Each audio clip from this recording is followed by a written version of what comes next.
Okay, we're back. All right, Krishna, somebody give me some feedback here. Let us know that everything's in place and working the way we want it to. Audio's great. Let's just make sure the picture's great. All righty. Okay, well, we'll just go from there. Just 1 second here. Great. Okay, good enough. All right, we are set. Hare Krishna. So tonight, what we're going to do, just get checked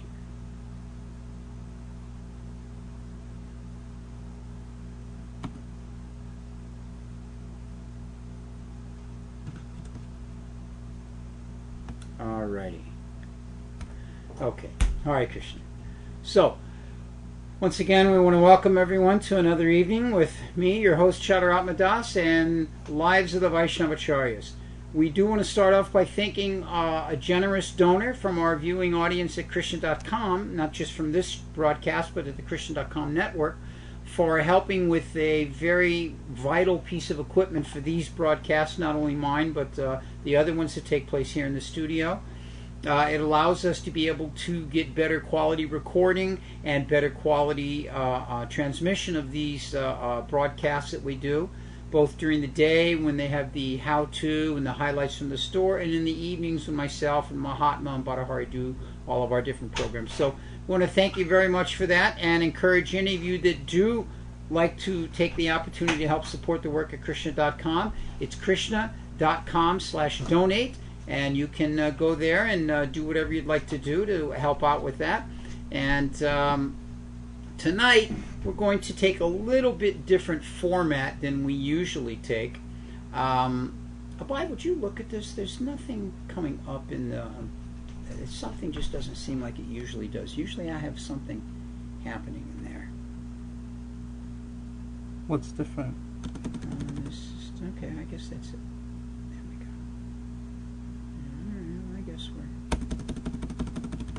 Okay, good. Okay. All right, so sorry about that. All right, so tonight on this evening's broadcast, we're going to try something a little different. It's something I've been wanting to tackle or to work my way through for quite some time.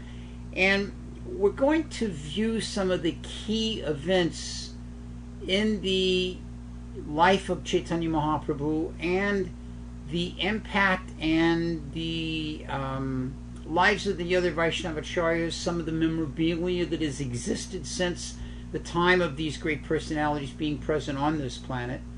I've spoken many times about the difference in concept of linear time and transcendental time, if you will. And tonight we're going to look at things in a little bit more of a linear time frame. The Supreme Personality of Godhead, when he incarnates into this world, comes with all of his spiritual potencies. And those spiritual potencies have, as we've discussed, many different layers of spiritual presence and existence. We, in the conditioned state, view all of that through a very linear presentation. That, in one sense, allows us the ability to appreciate the Lord's activities a little more to our relative sense of existence. At the same time, it allows us to see how the Lord does things when he manifests in this world. So with that in mind, we're going to work through this program tonight. I'm going to be mentioning different dates and events and things like that, and these may be things that you'd like to have written down somewhere. And of course, when the station is able to be made live, then you'll see that you can go back and listen to this and recopy it like that. But we're going to start with the birth of Sri Chaitanya Mahaprabhu. The year is 1486, Christian era, 1486, and it's the 18th of February. Sri Chaitanya Mahaprabhu takes his birth. Of course, we know in detail from the Chaitanya Charitamrita how Mother Sachi, as was the custom at that time, was in the birthing house, a special room or hut, a building that was set up for the woman to give birth to the child. and the nursemaids, in this case, all of her best friends were there. And so in this way, under the most auspicious of conditions, under the most wonderful arrangement of constellations, and under the chanting of the holy name of the Lord, Sri Chaitanya Mahaprabhu made his appearance into this world. Of course, we know also from Chaitanya Charitamrita that the following day, Sita Thakurani, the wife of Advaita Acharya, who was a very good friend of Jagannath Mishra, made their way by and brought presents and gifts and gave the name of Nimai to the child because he was born under the neem tree. So in this way, we have the appearance of Mahaprabhu beginning our chain of events here. Then in August of that same year, 1486, at the age of 6 months, the Annapushan ceremony took place. This is the first grains for the newborn child. We do this in all of our ISKCON communities, and we might forget the long history of this activity. But this was, we've mentioned many times, this was observed by all the acharyas prior to us. This was also actually observed by Jagannath Mishra and Sachimata for little boy Nimai. And so they arranged for the giving of the first grains, of course, great pomp and opulence and wonderful ceremony. And then, of course, as was the tradition, various things were laid out to see the inclination of the child, shastra and earth and pen and paper and coins and like this. And of course, no surprise to any of us, Sri Chaitanya Mahaprabhu readily embraced the Bhagavat. So in this way, the religious life was indicated even from the apparent external mundane sense, although nothing is at all mundane in the activities of the Supreme Personality of Godhead. So in this way, he passed his childhood. We know the many stories. The Chaitanya Charitamrita gives great information on this. Additionally, we also find great expansive stories about his childhood to be located in the Chaitanya Bhagavat also. So these two sources are there about the Lord's childhood. Then, in 1494, at the age of 8, he began his schooling. As all the boys in his village, he was sent to the school of the teacher there, whose name was Gangadas Pandit. And Gangadas Pandit had the responsibility of educating the children. Now, of course, Nimai Pandit is the Supreme Personality of Godhead himself, so what education does he need? But I was just listening to a lecture the other day where Prabhupada mentions that even the Supreme Personality of Godhead, Sri Krishna, accepts a guru, attends to the educational activities of a young boy to set an example. How much more so Sri Chaitanya Mahaprabhu himself, because this was his entire mood, to come as a devotee. Here's what a devotee does to develop love of God. So, taking up his education at the age of 8. And by 10, he has already, this would be the year 1496. 1496, at the age of 10, he's established himself as a scholar. 2 years of training in the school of Gangadas Pandit, and he's mastered everything. Such an amazing intelligence. To us who know him as the Supreme Personality of Godhead, no surprise. But this was the path. Now, also, a very important incident takes place in the Lord's life in the year 1496 when he's 10 years old. And that is that his elder brother, Vishvarupa, takes the sannyas order. Now, we know that in her heart, Sachimata held some grudge against Advaita Acharya for this incident of her oldest son taking sannyas. But she was consoled at least she had a younger son at home still, because every mother's concerned once the father departs or takes sannyas, then the son will take care of me. So she was, of course, thinking in this way.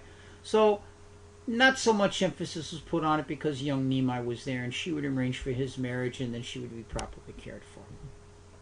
So, speaking of marriage, in the year 1500, at the age of 14, she arranged for his marriage to Lakshmi Priya. Lakshmi Priya was one of the local young women of the community there, of the village, and through all the arrangements of the elders, not like today's society where everything is so haphazard and, occasional mixing, whatever, but very nice arrangement, as was the time and culture at that point in history. The arrangement ceremony was made.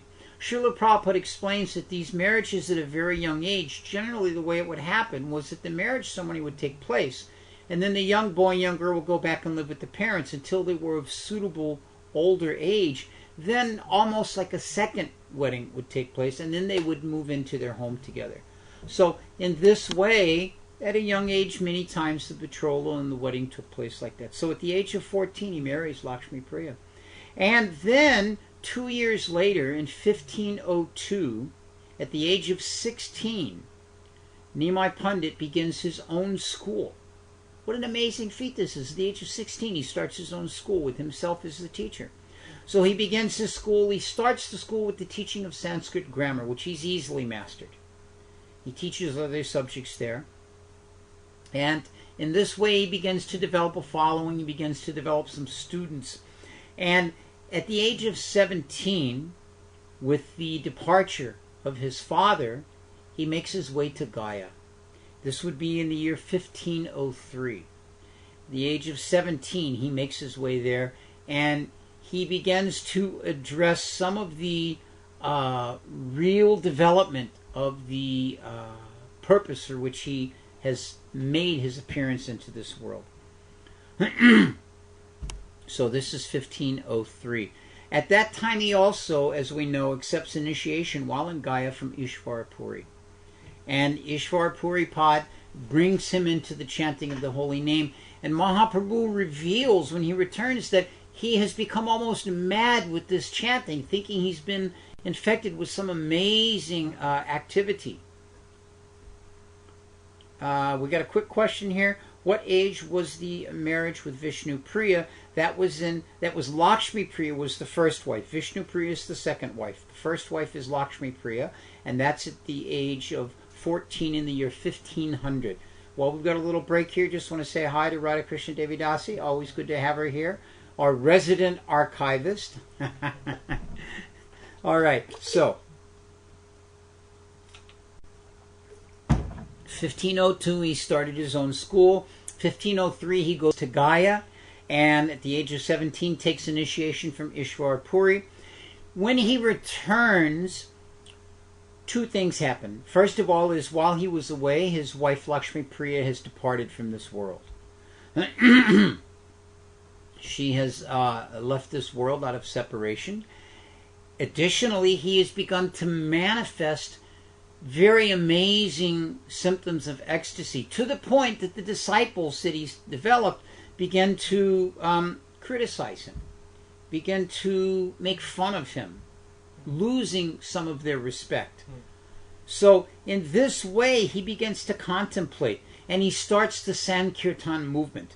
This would be sometime in the late part of that period, 1509. 1509, he starts the Sankirtan movement. Now, just prior to this, sometime around the mid-1500s, the first decade, he is remarried, and this, Manjesh, is where Vishnu Priya comes into the picture. He marries Vishnu Priya. Actually, it's later part of that, say 1508, 1509. That part I'm not exactly clear about. By 1509, he has developed the Sankirtan movement into full swing. And 15010 rolls around. And at the age of 23, Sri Chaitanya Mahaprabhu begins to take up on the challenges of the local community at that time. The Chandkazi and the preaching and the establishing of the Sankirtan movement throughout the whole area of Bengal there. The following year, 1510, at the age of 24, Sri Chaitanya Mahaprabhu accepts officially the renounced order of life, leaving Mother Sachi, leaving his young wife Vishnu Priya. She would have been just, maybe 20 years old, 18 years old, some younger age than him by 3 or 4 years. So leaving them, and he accepts the sannyas order. And in the year February of 1511, at the age of 25, he travels to Orissa. He goes to Jagannath Puri, and while visiting to Jagannath Puri on the way there, he stops and visits the deity of Shakshi Gopal. So it takes him about a month to get there. Actually, it's interesting because I traveled from Mayapur to Puri overnight by train, 10 hours. Mahaprabhu went by foot, took 30 days.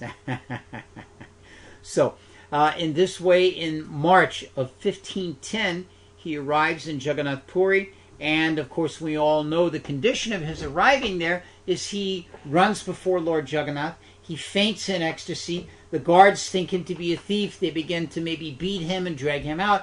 Sarvabhauma Bhattacharya, the manager of the Jagannath temple at that time, comes forward and stops them, has the young sannyasi taken to his personal quarters, as I've described to you, just a short visual distance from the Jagannath Mandir. And then he develops a relationship with him. He looks to see that Mahaprabhu is indeed still alive, and then he cares for him. And then Mahaprabhu formally meets Sarvabhauma Bhattacharya, and we know the story. He spends 7 days and hears from him from the Vedanta Sutra and explains to him all the proper Vaishnava Siddhanta, and thus converts Sarvabhauma Bhattacharya to the path of devotional service to Sri Krishna. So this takes place in March of 1510.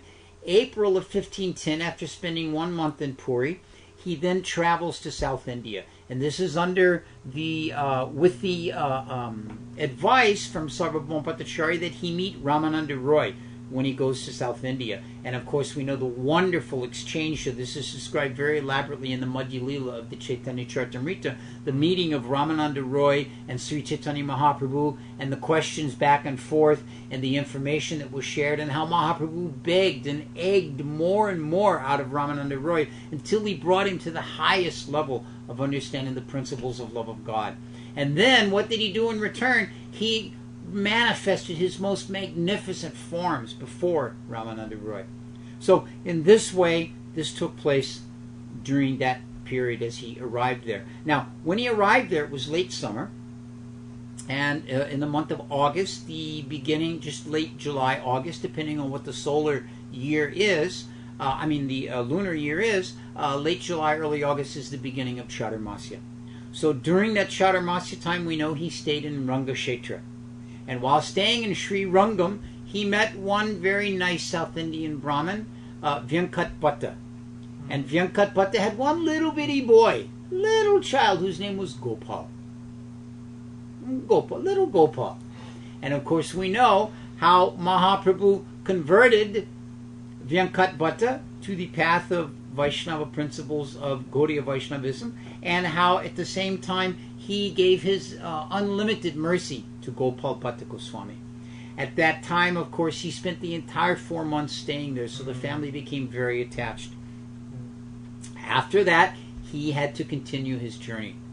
They begged him to stay longer, he stayed a little longer, then he finally did have to leave. So he continued with his tour of South India and then made his way back up. And in June of 1511, at the age of 26, after having spent a little bit over 1 year on the road, he returns to Jagannath Puri. At the age of 26, having toured all of South India, having converted the Vyankat Bhatta family to the path of Gaudiya Vaishnavism, having brought the principles of the sannyasa order with him in his maturity, he now returns to Jagannath Puri. And he stays in Jagannath Puri throughout that entire summer. This is described in the Chaitanya Charitamrita Madhya Lila as well, the Rath Yatra pastimes, the cleansing of the Gundisha temple. All of these activities are described. These are taking place during that time. And then October of 1514, at the age of 28, he decides to travel to Bengal, through Bengal, and this is when he meets Rupa and Sanatan Goswamis. And he meets them and instructs them very detailed. This here also is told very elaborately in the Chaitanya Charitamrita. We can just see how you can't get through Lord Chaitanya's pastimes without the Chaitanya Charitamrita of Krishnadas Kaviraj Goswami. So in the Madhya Lila, very detailed explanation is given of the teachings Sri Chaitanya Mahaprabhu at the mere age of 28 gives to Rupa and Sanatan Goswamis. And then we know, of course, in due course of time, Rupa and Sanatan Goswamis left their service.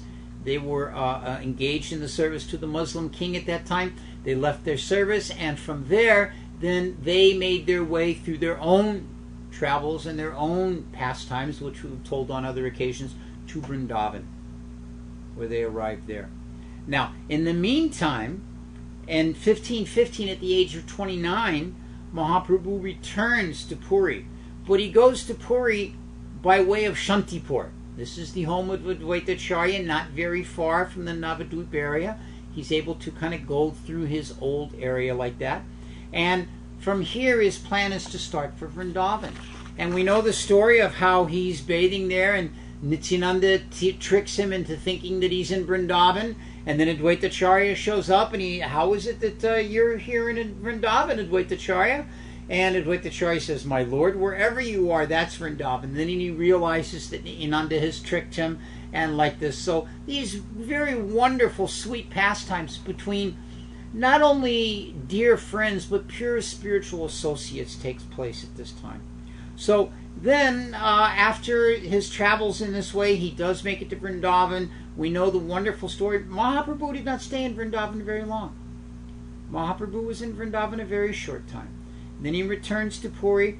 At the age of 30, in June of 1516, he stays in Puri now for the next 17 years, which will be the final 17 years of his life. 1516 to 1522. This is when he begins to inspire and orchestrate the amazing preaching based out of his headquarters in Jagannath Puri, sending devotees out to different places in the all of India to preach, arranging all the different pastimes to take place with the devotees, giving his shelter to all the different associates and Vaishnavas and all the different persons that he would convert to the path of devotional service. So in this way, 1516 to 1522, these activities take place.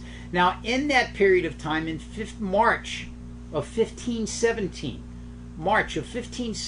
while he's in Puri and at the age of 31, Rupa Goswami arrives from Vrindavan, and then Sanatana Goswami arrives a short time later. Now, you remember I mentioned that they had their own path and they were going in this way and that way. Part of that was that they came to meet Mahaprabhu. Then in July of 1517, Raghunath Das Goswami is finally freed from his family responsibilities, and he comes to Puri also. And then in 1518, at the age of 32, he sends Sanatana Goswami to Vrindavan, and Vallabhacharya arrives also. So in this way, we're starting to see the stage built up, not only for what's going on in Puri, but for the instruments that he has that he's sending to Vrindavan. Rupa, Sanatan, already Bhugarbha Goswami, they're all there like that. In Puri at this time, in this 1516 to 1522 period, near the end of that period in 1520, a very unfortunate thing happens at the age of 34. And that is, of course, the passing of Haridas Thakur. Shouldn't say unfortunate, because it was a most fortunate event, but an amazing event. Unfortunate in the sense that the world was robbed of that most precious gem of Haridas Thakur. But this is also a very, very detailed section of the Srimad Bhagavatam. This is in the Antya Lila. In the later pastimes, the passing of Haridas Thakur is given like that. Then, at the age of 46, in 1532, this is after all of the different pastimes have taken place in Puri, all of the different associates have come and gone for all the years from the Rath Yatras and have left Bengal and traveled to and from. All of these pastimes have regularly taken place. The activities with King Prataparudra, all of this has taken place. Mahaprabhu has not left Puri in 17 years.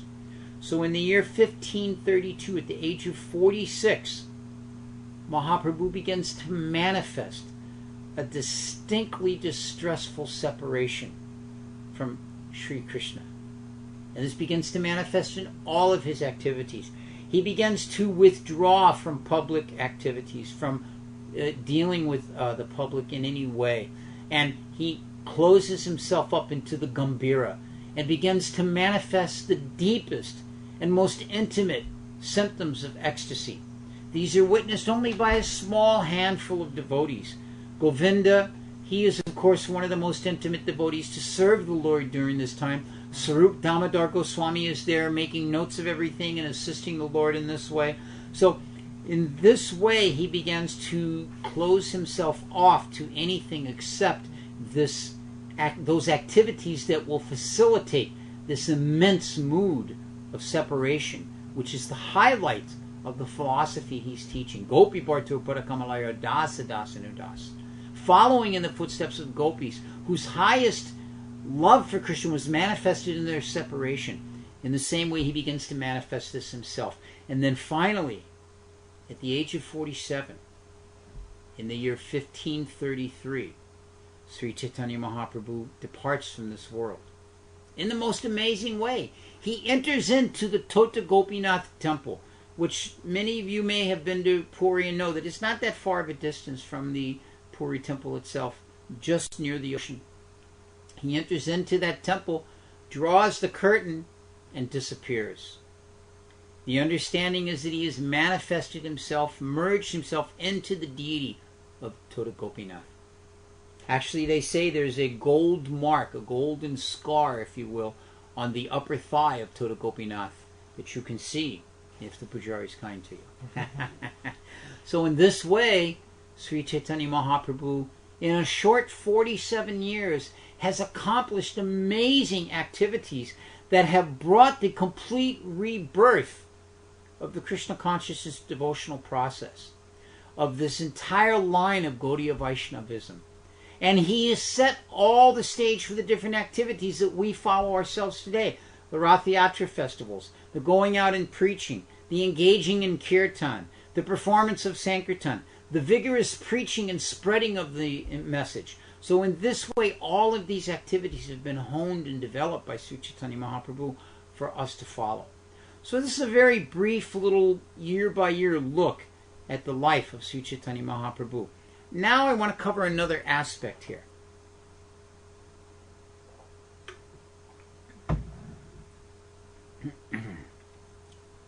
Okay. During Sri Chaitanya Mahaprabhu's lifetime, he used many things. Actually, a little side story. I had the opportunity in 1975 to be part of the cleaning crew for Srila Prabhupada's personal quarters. I told you, Manjesh, keeping notes would be a good thing to do. Bhakti and Carol, reboot your computer if you've got things going off, because we're doing good from this side. Okay. You can cut this when you edit it. Okay. So, in 1975, I had the opportunity to be part of the group of devotees cleaning Srila Prabhupada's quarters in Chicago. And of course, back then, we were able to get a bar of soap or a towel or this or that. But, you know, we thought these things would last forever. We imagined Prabhupada would be here forever. So some of us didn't value those things as much as we should have. Instead of cherishing that bar of soap, we used it. Instead of keeping that towel, we gave it in charity to a friend who we felt great fondness for. You know, so in this way, sometimes we just thought Prabhupada would be with us forever. We'll just get it next time around. But, as is the nature of this world, Srila Prabhupada was not able to stay with us forever. His physical manifested pastimes had to come to their end, as every physical aspect of this creation does.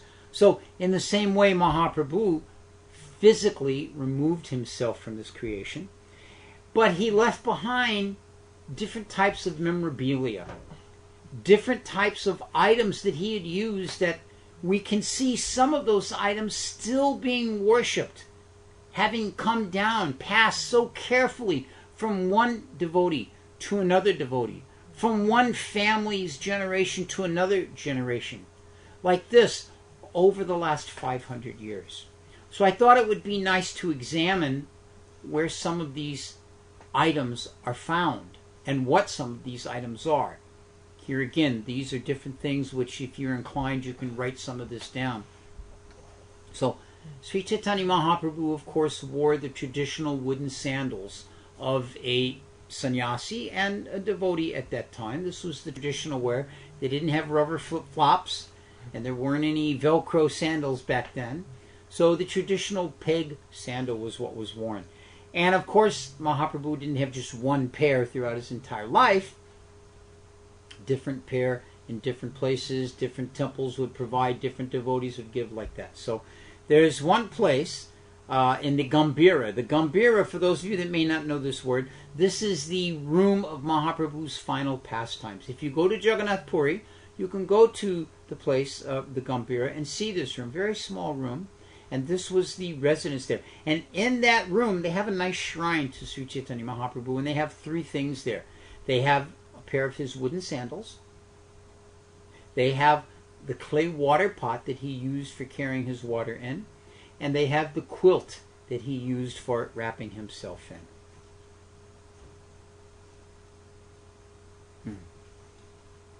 So in this way, this is found in Jagannath Puri at the Radhakanta Mat.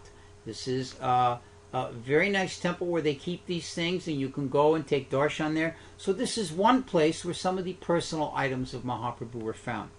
Now, a piece of Mahaprabhu's chadar, Mahaprabhu's entire chadar, the upper cloth that he wore, this is found at the Madan Mohan Mandir in Bhadrak district of Orissa. This is another place there where Mahaprabhu traveled, and the devotees there were able to get the chadar, and for generations it's been passed down and worshipped in this way. A third item is another pair of shoes, another clay pot, and some piece of cloth from Mahaprabhu. And this is at a place called Varaha Nagara. This is in Calcutta. This is the devotees have been able to get these things from the Lord. And just as we get something from Srila Prabhupada, Bhakti Carol's mentioning that she's kept flowers from her Guru's garland for the last 5 years. So in this way, these devotees have kept these things for 500 years and have been able to carefully care for them. I bet Radhakrishna Devi Das is just dying to know what kind of care they're taking for the cloth. What type of arrangements are being made for all of the longevity of these things. Actually, we should send you, Radhakrishna, around to all these holy places we're listing tonight to instruct them how they should properly care for everything. Professional archivist. So, the fourth item that we're going to mention is the wooden seat. It's called a choki. Little wooden seat.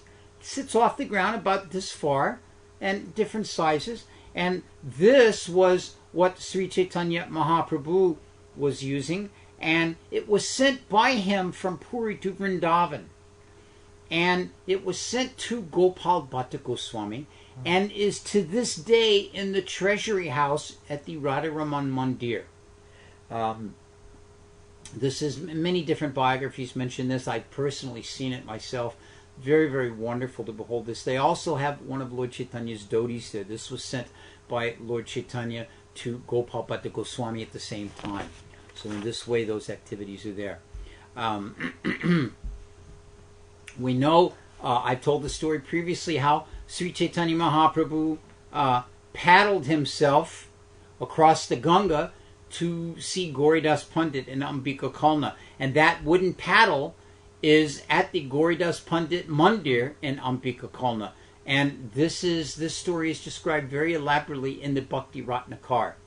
So in this way, we have another thing, not just the shoes or cloth, but this paddle that he used. And then we have Sri Nityananda Prabhu's turban.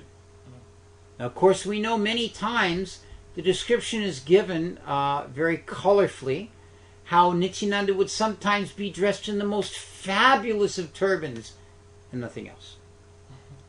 He was an avaduta in the first order and would carefree go about in this way. So one such turban is the home of Sri Haridas Goswami in Navadvip. This has been passed down in his family line like this.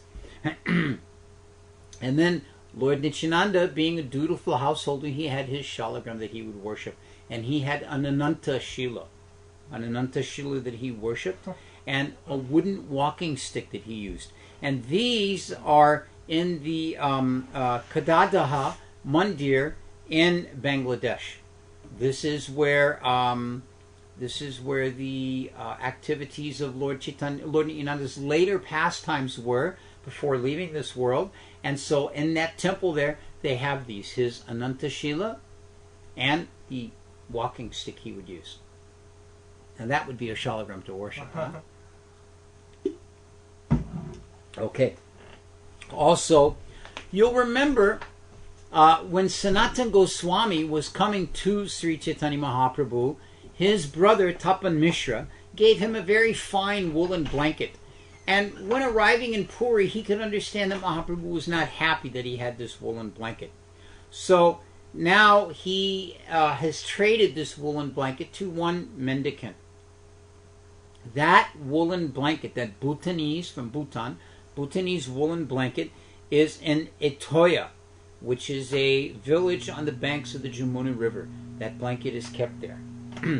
Another thing we find is Sri Abhiram Thakur's whip. Sri Abhiram Thakur, remember, had that whip, bamboo whip called Jai Mangala, and he would strike someone with it and they would get complete love of God. Such an amazing thing.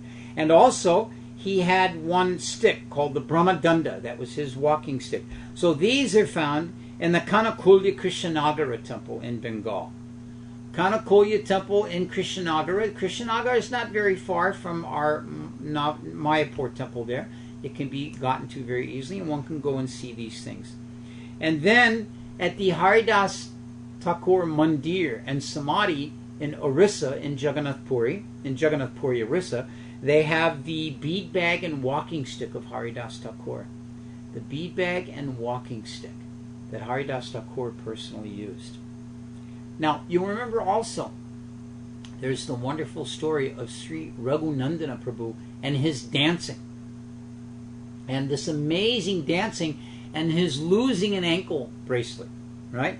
So, some of the ankle bracelets from Raghunandana Thakur are in the Mahantabati temple, which is in Kudyagram in Vardhamana in Bengal.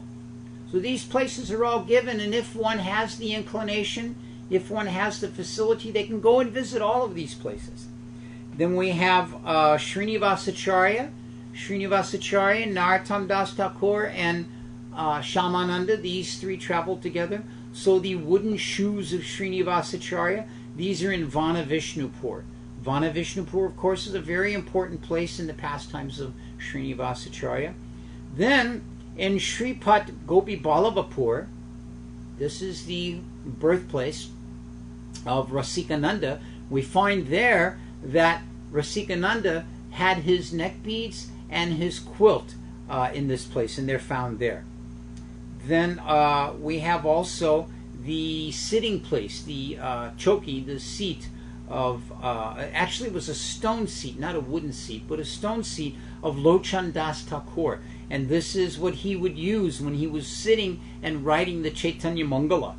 And this is also in Gograma at Vardhama district of Bengal. So these amazing things from the actual activities of these great devotees that we've discussed over these last few months, of the pastimes of these devotees, these are actually many of them able to be found, and we're able to take darshan of them. If one has the inclination and ability, the opportunity is there. So, now I want to discuss some of the original handwritings that are available. Many of these, some of these at any rate, are directly from Sri Chaitanya Mahaprabhu himself. Sri Chaitanya Mahaprabhu hand wrote a copy of the Bhagavad Gita. This is told in the Bhakti Ratnakar, this particular story. And this handwritten copy of Bhagavad Gita by Sri Chaitanya Mahaprabhu is found in the Ambika Kalna temple of Gauridas Pandit. This is there just in Bengal, as we've mentioned many times.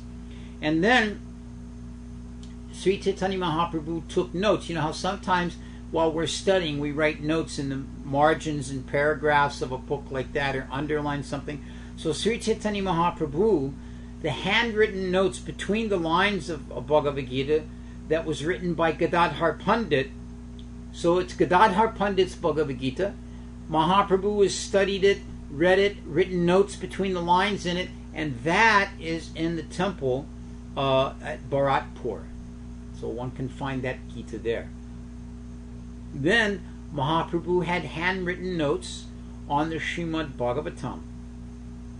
This was a manuscript for Srimad Bhagavatam that he had just made some notes like that. This is found in the Denuda in the village of Denuda, Varahanagar city, at the Patabadi library there. So there's an actual library that has in it not just books on fiction and history, but actually notes written by Sri Chaitanya Mahaprabhu. And then the Bhagavatam that was written by Gadadhar Pandit. We all know the story of Srinivasacharya going to learn the Bhagavatam from Gadadhar Pandit and then having to go back because of the tears and get a second one. In this way, this Bhagavatam is found at that same place in Denuda. So then, of course, we have the Goswamis. Now, we know Rupa and Sanatana were instructed by Sri Chaitanya Mahaprabhu specifically to write literatures. So many of the literatures they wrote, the original books, are found at the Radha Damodar temple in Vrindavan. Many of these books are actually found there. Now, of course, Jiva Goswami had some of them buried in the Grantha Samadhi, the book Samadhi, which is right across from Rupa Goswami's Samadhi at the Radha Damodar temple. But in the libraries there, they have these books. And then another thing is the copy, I'm sorry, not copy, but it's the handwritten Srimad Bhagavatam of Vrindavan Das Thakur that's in that same library in Denuda. And then there's an amazing thing. It's a letter Raghunath Das Goswami has written pertaining to the activities at Radha Kund. And this is kept in a library at Radha Kund. And then there's another thing. It's a bill of sale. I've seen this myself.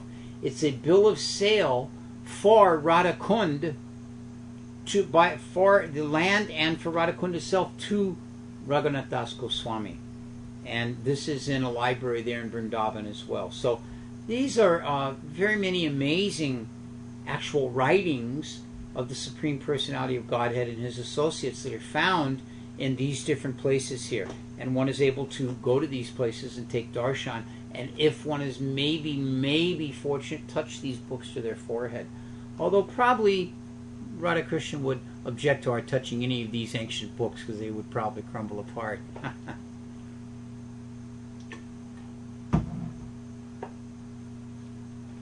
Now, there are different places where the Lord has left His footprints. When Srila Prabhupada was present on this planet, some devotee, I believe it was Kirtanananda as the story goes, had the good sense to ask Srila Prabhupada to step into a mold of plaster Paris to get a mold of his footprints. And then in this way, these are the footprint molds that we have all over our society that are used at our Vyasasans. So there are different places where other great Vaishnavas and the Personality of Godhead Himself have their footprints. For instance, Sri Chaitanya Mahaprabhu's footprints in stone are found in Jagannath Puri at the Jagannath Mandir. Now these were previously inside the Jagannath temple.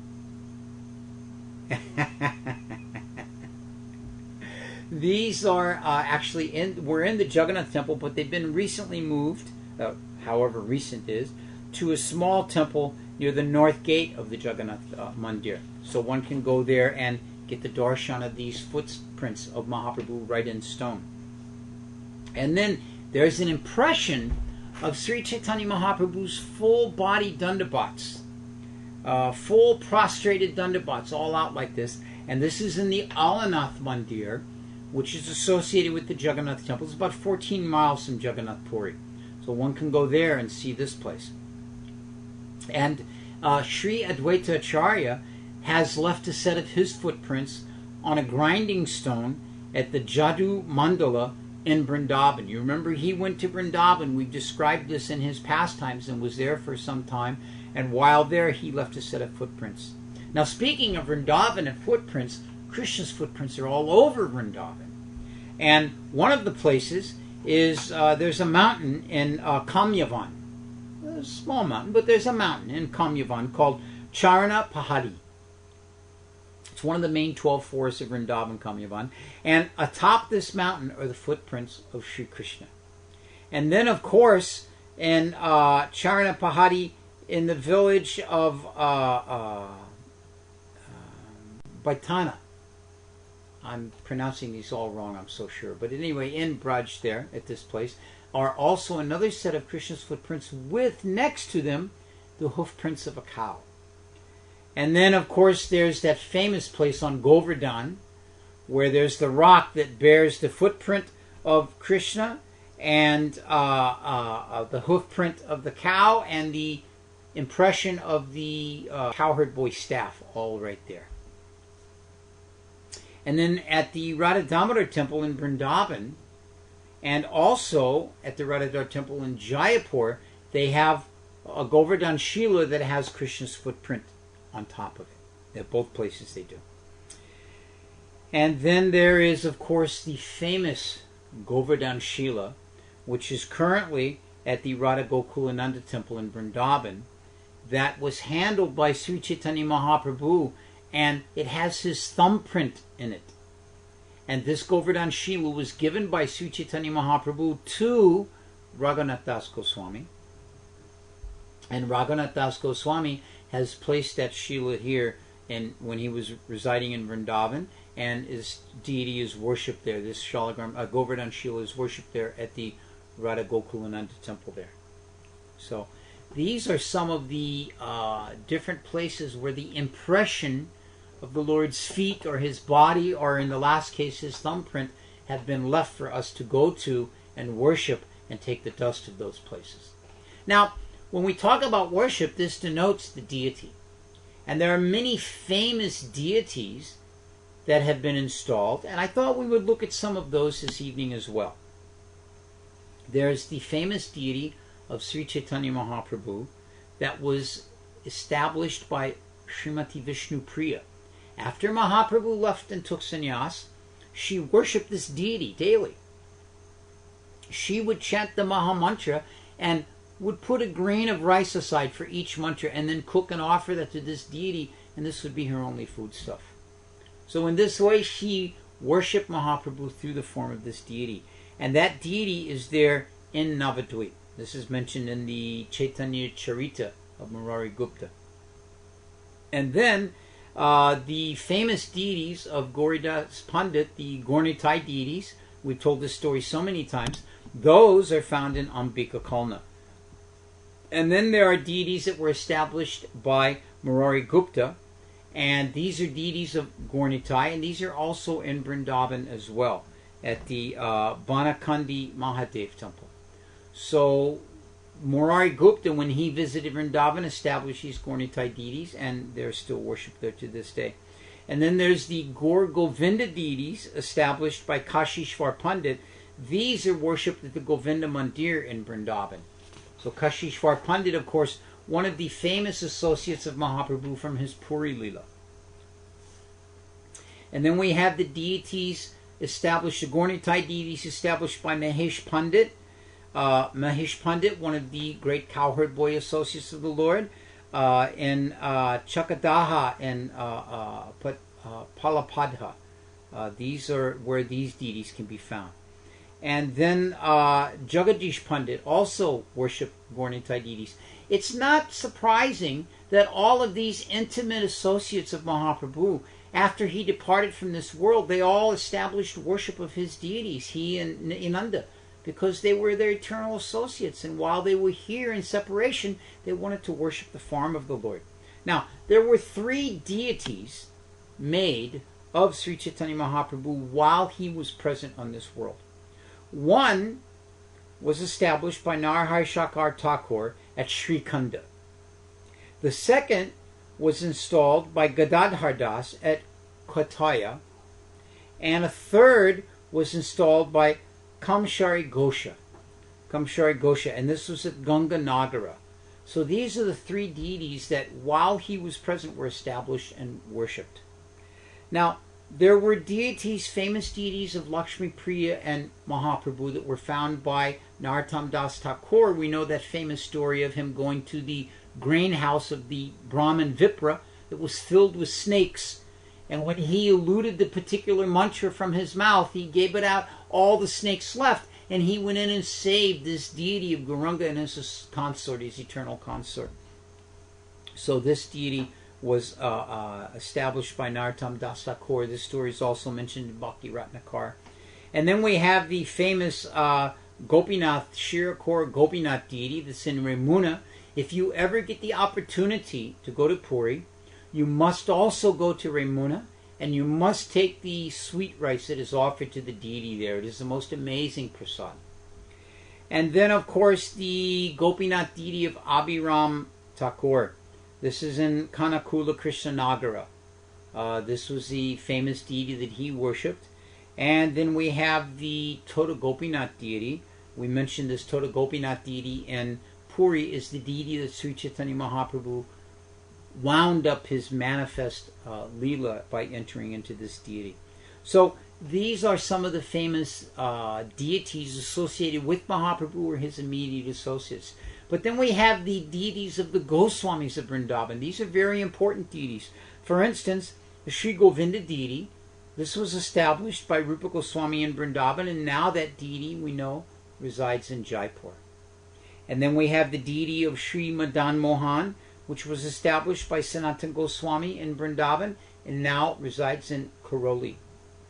Very, very wonderful place to go there. It's just like Vrindavan was in the old days there in Karoli. And then, of course, the Sri Radha Damodar deity of Jiva Goswami. This deity was established in Vrindavan and is now worshipped in Jaipur as well. These are the original deities. The Pratibhu are the manifest in that particular place expansion deity. These are considered completely non-different. Therefore, one has the full benefit and potency if one goes to Vrindavan and worships and takes darshan of these deities. Then we have the Radharaman deity of Gopal Bhatta Goswami. This deity, of course, manifested from the Damodar Shila. We've told this story many, many times. This was the deity of Gopal Bhatta Goswami. And then the Gopinath deity of Madhu Pandit Goswami, which was in Vrindavan and has now been relocated in due course of history to Jaipur as well with the other Vrindavan deities. And this is where, if you remember the famous story of the coat of Madhu Pandit, the Tulsi bead coat, which has been rescued and that area renovated by the blessings of Indradumna Swami.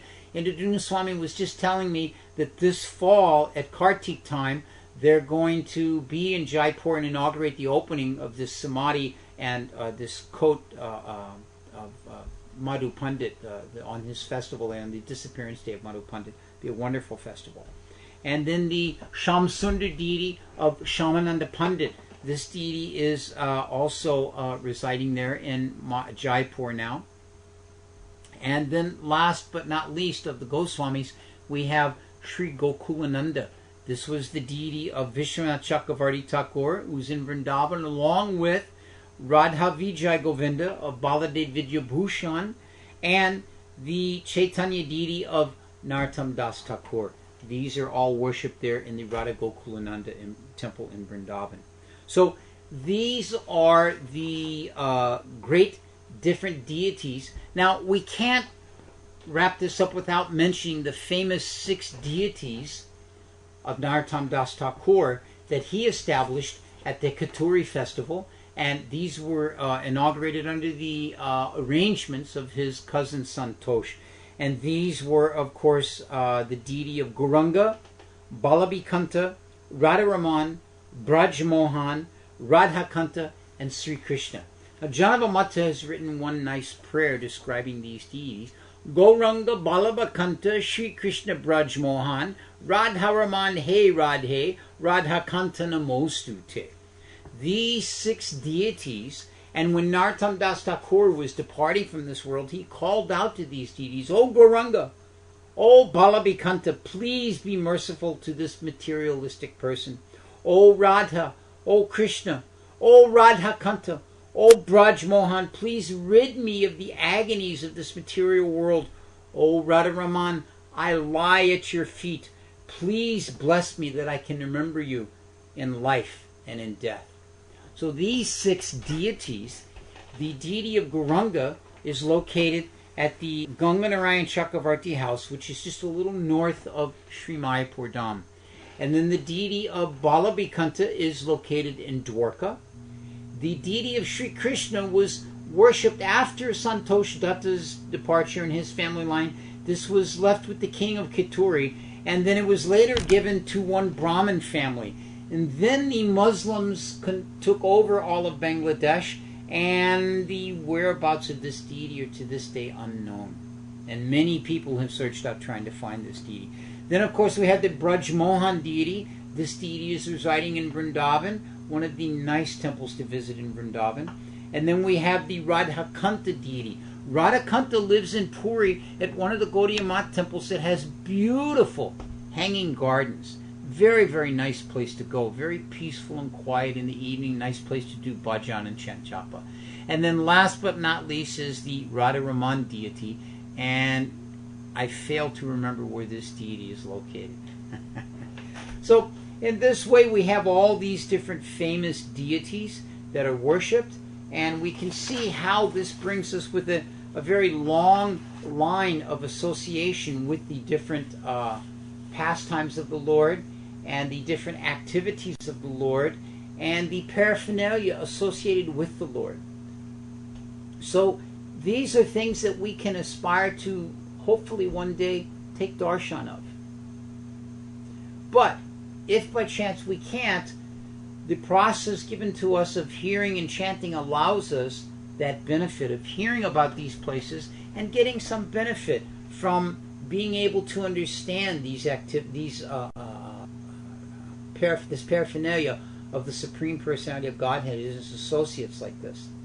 So these are some things that I've been kicking around I wanted to share with you tonight. I hope that this has been of some interest, and that it has given some encouragement that you'll try to go to the Dham and visit these different holy places and try and understand a little bit more about these pastimes.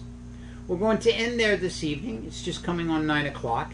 Anyone that's in the chat room that has any questions, looks like we've only got 3 or 4 people in there. If you have any questions, anything you'd like to pose, I'll be happy to do what I can to answer them.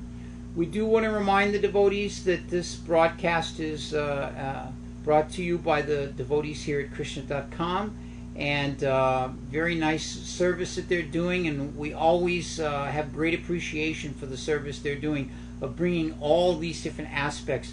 And especially if you go to the new Krishna.com website, you just see how much energy they put into revamping everything and giving such a nice presentation there. It's so wonderful. So we want to thank all of them. We want to thank all of you for encouraging us by staying tuned over all these different shows we've done. And remind you that we will return in 2 weeks. That's 2 Mondays from now with another episode in the lives of the Vaishnavacharyas. Thank you very much. I'm your host, Chaturatma Das, and we look forward to hearing from you. You can also find me on Facebook, Chaturatma Das. If you've got anything further, any questions, I'd be happy to discuss with them. We've got some items noted here. When was Prataparudra Maharaj's pastimes and the later Rath Yatra pastimes?